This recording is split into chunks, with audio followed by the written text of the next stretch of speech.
या श्रावणी सोमवार आणि नागपंचमीच्या तुम्हा सर्वांना हार्दिक शुभेच्छा. इथे ना लवकर उठून मी डाळ शिजत घातली होती. नागपंचमी असली म्हणून नैवेद्य आणि पुरणपोळीचा स्वयंपाक करायचा होता. त्याच्या अगोदर राजवीरचा टिफिन वगैरे बनवून घेतला आणि त्याला नाश्ता करायला दिला. नाश्ता टिफिन झाल्यानंतर तो शाळेत गेला आणि त्याच्यानंतर मी पुरणपोळीचा स्वयंपाक करायला घेतला. तोपर्यंत डाळ वगैरे शिजली होती. डाळीतलं पाणी काढून घेतलं आणि येळवण्याच्या आमटीची तयारी करायला घेतली. त्याच्यासाठी वाटण तयार करून घेतलं. वाटणात मी खोबरं, लसूण, कांदा भाजून घेतला, कोथिंबीर आणि त्यातली थोडीशी डाळ टाकून वाटण मस्त वाटून घेतलं. आणि इकडे ना पुरणसुद्धा मी परतायला घेतलं होतं. त्याच्यात गूळ, सुंठ पावडर, विलायची पावडर आणि त्यात मीठ टाकून घेतलं. भातसुद्धा माझा झाला होता. खरं तर आहे ना, नागपंचमीचा सण म्हणलं ना, मला लहानपणीची खूप आठवण येते. कारण लहानपणी ना आमच्या दारातच लिंबाचं झाड होतं, कडुलिंबाचं. त्याला आम्ही झोका बांधायचो. अगदी उंच जाईल असा झोका बांधायचो. आणि ना तो झोका एकीने नाही तर दोघीने खेळायचो. एक इकडून चढवायची, एक इकडून चढवायची. अगदी शेंड्याला जाईल असा झोका आम्ही चढवायचो. त्याच्या आदल्या दिवशी भावाचा उपवास आणि आमची गडबड काय तर कोण आणायचं आणि मेहंद्या काढायचे. आम्हाला तर काही येत नव्हत्या, पण आम्ही शेजारच्या ताईंकडे जायचो, मेहंदी काढायचो, बांगड्या भरायचो, पालिश लावायची, म्हणजेच नेल पेंटला नख पालिश म्हणायचो. आणि वारोळाला जायचं.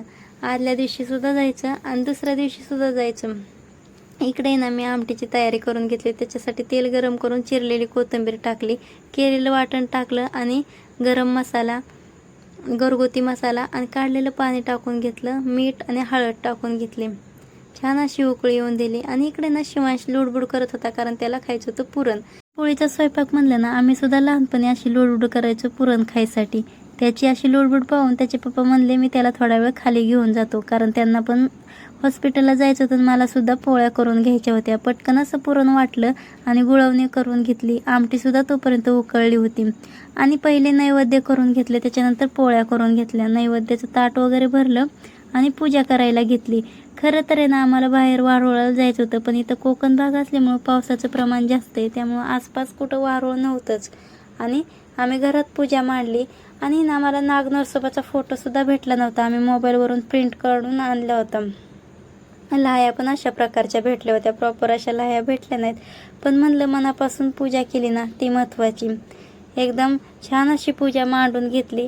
नैवेद्य वगैरे दाखवला, अगरबत्ती दिवा लावून घेतला आणि मनोभावी पूजा करून घेतली. आज श्रावणी सोमवार सुद्धा होता. माझा उपवासच होता. काल सुद्धा भावाचा उपवास आणि आज श्रावणी सोमवारचा उपवास. प्रत्येक सणासुदीच्या वेळेस मला गावाकडची आठवण येते, कारण गावाकडे ना अजून सुद्धा सण प्रॉपर पद्धतीने साजरे करतात. आणि नाही इथे मी तुळशीला वगैरे नैवेद्य दाखवून घेतला. आणि तुम्हाला पण अशा आठवणी येतात का, नक्की कमेंटमध्ये सांगा. आणि इथे ना माझ्यानंतर आईंनी सुद्धा पूजा करून घेतली. आई सुद्धा आहेत ना, पहिले त्यांच्या आठवणी सांगत होत्या, कारण की त्या कशा जायच्या किंवा कशी पूजा करायच्या हे सांगत होत्या. जात असताना जायचो की वारोळाला जायचो, गाणं म्हणायचो, पण आता येणं ना गाणं आठवण आहे ना, आठवणं ध्यानात राहिना, त्याच्यामुळं ध्यानात नाही. आपल्या तिकडे वारोळ जागोजागी हा जागोजागी यायचं. इथं वारोळच नाही. करायचे ही देवाची पूजा, काय करायचं साधं गोळ. साधं पंचमी म्हणल्या पोळ्याचा स्वयंपाक ना, मग सकाळचं लवकर उठून डाळी घालत असाल तुम्ही का नाही? लवकर उठायला लागायचं. रात तवा स्वयंपाक व्हायचा, तवा बकरी उठायची 10 वाजता आणि मग जेवायची खावायची, निघून जायची मेंढर घेऊन. बरं, प्रत्येक वेळेसच आपल्याकडे बांधतात नाही, गळ्यात हातात दर ताण बांधतीत देवाचं हातात बांधायचं. मग बांध जाता ह्याच्या हातात बारक्याच्या बांधायचं होतं तर ते दे ना बा. व्हिडिओ आवडला तर लाईक करा, शेअर करा आणि सबस्क्राईब करा.